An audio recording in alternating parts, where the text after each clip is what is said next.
నమస్తే మెట్రో ఉదయం న్యూస్ కి స్వాగతం. 21,000 మంది స్టీల్ విశ్రాంతి ఉద్యోగులకు మెడికల్ ఇన్సూరెన్స్ ప్రీమియం పాత పద్ధతిలోనే కొనసాగించాలని జిల్లా సిఐటియు నాయకులు ఎన్ రామారావు యాజమాన్యాన్ని డిమాండ్ చేశారు. నేడు ఉక్కు ప్రధాన పరిపాలనా భవనం ఎదుట విశ్రాంతి స్టీల్ ఉద్యోగుల ఆధ్వర్యంలో మెడికల్ ఇన్సూరెన్స్ పెంపును వ్యతిరేకిస్తూ నిరసన కార్యక్రమం చేపట్టారు.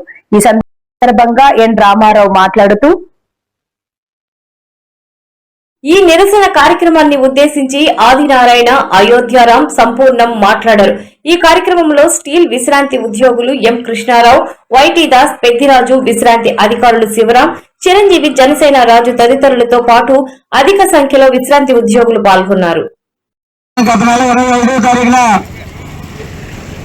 ఈ యొక్క మెడికల్ ఇన్సూరెన్స్ సంబంధించినటువంటి సర్క్యులర్ ఇవ్వకపోతే మనమంతా కూడా ఇక్కడికి వచ్చి పెద్ద ఎత్తున నిరసన కార్యక్రమం అనేది చేయడం అనేది జరిగింది. మనం అందరం కూడా ఆశించడం అనేది జరిగింది. గతంలో ఏంటంటే బాగా భర్త ఇరవై కూడా 1300, 2600 ఇచ్చేటట్టు కట్టేటట్టు సర్క్యులర్లోనే ఉన్నాయి. ఇదేదో మేనేజ్మెంట్ యొక్క దయాదాక్ష్యం, ప్రభుత్వం యొక్క దయాదాక్ష్యాలతో కాదు, ఇది మన యొక్క హక్కు. ఎందుకంటే రిటైర్ అయిన తర్వాత మనకి మెడికల్ సౌకర్యం కల్పించాల్సిన బాధ్యత యాజమాన్యం, మనం అందరం కూడా ఆశించడం అనేది జరిగింది.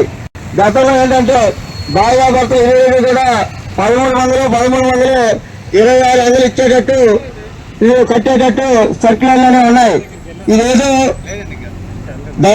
మేనేజ్మెంట్ యొక్క దయాదాక్ష్యం, ప్రభుత్వం యొక్క దయాదాక్ష్యాలతో కాదు, ఇది మన యొక్క హక్కు.